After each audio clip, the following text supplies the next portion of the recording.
Hello mga kabisda! Now we're traveling to Cebu Ocean Park. Sa mga nagtatanong, across lang siya sa SM Mall, SM Seaside kumbaga.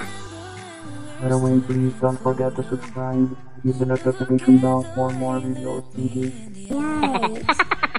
Kita nyo? Ay, ang ganda ng shark yan. Ayan, palakad-lakad si Akit.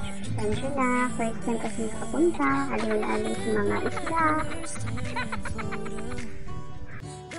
For those people who wants to ask how much is the entrance fee, well, you can just save a lot if you use online booking. I use Agoda for 550.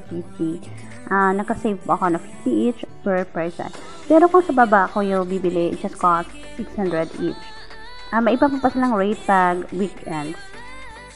Ayan na nga po pala si Dory. Ayan, naloka nakakahanap yung real Nemo. So, ayan na nga po, parang nainis na yung anak ko kasi ayaw na niyang magpa-picture. Gusto niya nang maglakad-lakad.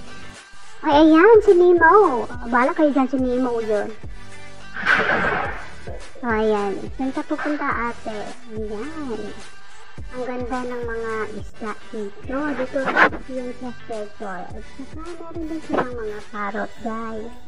Ayan, magbabayad ka lang ng 100. Pwede mo na silang kakainin. Ayan, may, ano ba yung stingray?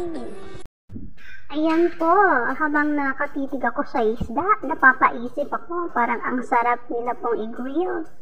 Ay nako, bala kayo dyan.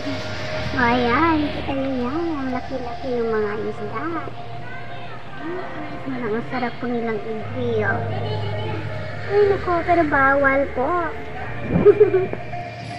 And by the way, they also have bird show. Very, very talented, very intelligent ng mga birds nila po.